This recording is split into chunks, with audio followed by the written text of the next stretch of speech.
गर्दन या गले के ऊपर छोटी छोटी सी गुठलियां जैसा लगना या फिर उनके अंदर ऐसा महसूस होता है अगर हाथ लगाते हैं तो कि गठाने बन रही है। अगर इस प्रकार का संक्रमण अगर किसी व्यक्ति को हो रहा है तो उसके लिए ऐसी कौन सी रेमेडी अप्लाई करें कि वह गुठलियां बिल्कुल सही हो जाए। ये संक्रमण किस प्रकार का होता है, किस कारण से होता है, आज हम इसके बारे में जानेंगे। जैसे कि हम बात करते हैं रीजन की, रेमेडी की और रिमूव की। अगर किसी भी व्यक्ति को गर्दन पर, गर्दन के किसी भी हिस्से पर या फिर इस तरह से गले पर छोटी छोटी सी गुठलियां गठान की तरह दिखाई दे रही है, इसके लिए सर्दी जुकाम का संक्रमण अगर किसी व्यक्ति को हमेशा रहता है तो भी उसका साइड इफेक्ट रह सकता है कि कफ बलगम की वजह से गठाने बनने लगती है। अगर किसी भी व्यक्ति को टोंसिल से रिलेटिव कोई समस्या होती है कि टोंसिल का संक्रमण बना रहता है तो ऐसे व्यक्तियों को भी गर्दन के ऊपर, कान के आसपास कहीं पर भी गुठली जैसा लग सकता है। अगर किसी व्यक्ति को थायराइड की समस्या होती है तो भी गर्दन के ऊपर इस प्रकार से गुठलियां बनने लगती है, आवाज में काफी डिफरेंट होने लगता है। कई बार टीबी की वजह से फेफड़ों में किसी प्रकार का कोई संक्रमण होता है, लगातार किसी व्यक्ति को खांसी चलती है तो भी गर्दन के ऊपर गुठली या गठान जैसा दिख सकता है। अगर किसी भी व्यक्ति के शरीर के अंदर खून की कमी आ रही है या फिर खून के अंदर अशुद्धता होने लगी है तो भी ये संक्रमण देखने को मिलता है। बहुत सारे कारण होते हैं जिसकी वजह से गर्दन पर इस प्रकार से गुठली गठाने बनने लगती है। गुठलियां बिल्कुल मेल्ट होने लग जाए और इस प्रकार का संक्रमण बिल्कुल जड़ से खत्म हो जाए।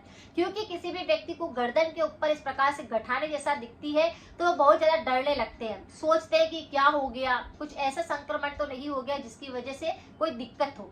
लेकिन अगर आप उनको ध्यान से समझे कि किस कारण से हो रही है, ये आप देखते हैं कि आपको किस समय पर होती है, तब आपको पता चल सकता है कि इसके लिए आप ऐसी कौन सी रेमेडी को अप्लाई करें। यहाँ पर हम दो तरह की रेमेडी को करेंगे, एक होगी अंदरूनी उपाय और दूसरा होगा बाहरी उपाय। यानी कि गुठली ऐसा लग रहा है तो उसके ऊपर ऐसी कौन सी चीज लगाए जिससे कि वह बिल्कुल सही हो जाए। तो बाहरी उपाय के तौर पर आप क्या कर सकते हैं, एलोवेरा की पत्ती को लीजिए, उसकी साइड की बॉर्डर को पूरा काट लीजिए जो कि नुकीली होती है, उसमें से जेल को निकाल लीजिए। फिर उस जेल के आप थोड़ा सा हल्दी को लपेट दीजिए। हल्दी हमेशा नेचुरल होनी चाहिए, घर की बनी हुई होनी चाहिए, इस बात का ध्यान रखना है। फिर जहां पर भी आपको ऐसे गर्दन पर, कान के आसपास, पीछे गर्दन पर कहीं पर भी इस प्रकार से गुठली गठान बन रही है तो वहां पर आप उसको क्या करें, हल्के हल्के हाथ से मसाज करें, दबाकर हल्के से, और फिर उसको वहां पर मसाज करेंगे। जैसे आपने एलोवेरा की पत्ती ली, फिर इस तरह से आपको इस तरह से गुठलियों पर आपको अच्छे से उसको रब करना है तो वो पूरी की पूरी गुठली पर बाहरी उपाय हो जाएगा और वो बढ़ेगी नहीं और अंदर बिल्कुल आराम से मेल्ट हो जाएगी और वो सारी समस्या बिल्कुल धीरे धीरे करके खत्म होने लगेगी। अगर इस प्रकार से आप इस रेमेडी को दिन के अंदर 2 या 3 बार करते हैं तो जो गर्दन पर गुठली या गठान जैसा बन रहा है वह बिल्कुल सही हो जाता है।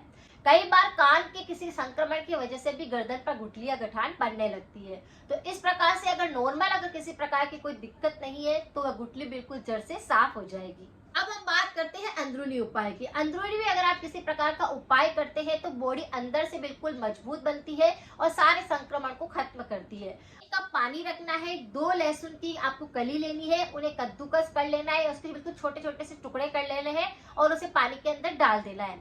आधा छोटा चम्मच आपको काली मिर्च का पाउडर डालना है। यानी कि लहसुन और काली मिर्च दोनों के पानी को आपको बॉईल करना है। जब 1 कप पानी रह जाता है तो इसे रात को सोते समय पर पुनः आप इसे चाय की तरह धीरे धीरे करके पीजिए। अगर इस तरह से करेंगे तो आपको सर्दी जुकाम की वजह से दिक्कत हो रही होगी तो वह बिल्कुल जड़ से साफ होगी। थायराइड के कारण अगर इस प्रकार का संक्रमण होगा तो वह थायराइड को खत्म करेगा, इस प्रकार की गुठलियां बनना बंद हो जाएगी। अगर किसी व्यक्ति को टीबी की वजह से दिक्कत हो रही है, फेफड़ों में संक्रमण हो गया है, इस वजह से दिक्कत हो रही है तो उसको सही करेगी, आपके इम्यूनिटी सिस्टम को स्ट्रॉन्ग बनाएगी।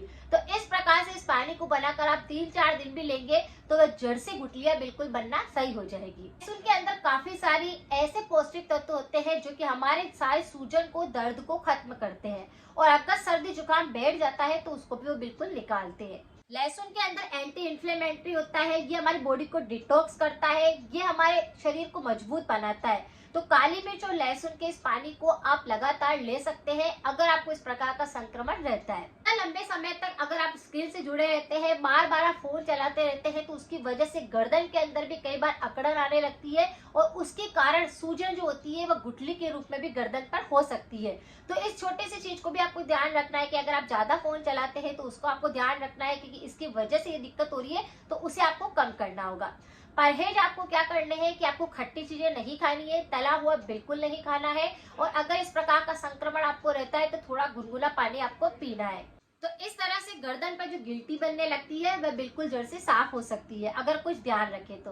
अगर जानकारी कुछ यूजफुल रही है तो सभी के साथ जरूर शेयर करें, और थ्रोट इन्फेक्शन पर मेरे काफी सारे वीडियो बने हुए हैं, आप एक बार जाकर उनको जरूर देखें। सारी की सारी रेमेडी 100% इफेक्टिव है। मिलते हैं फिर नेक्स्ट जानकारी के साथ में। Thank you so much.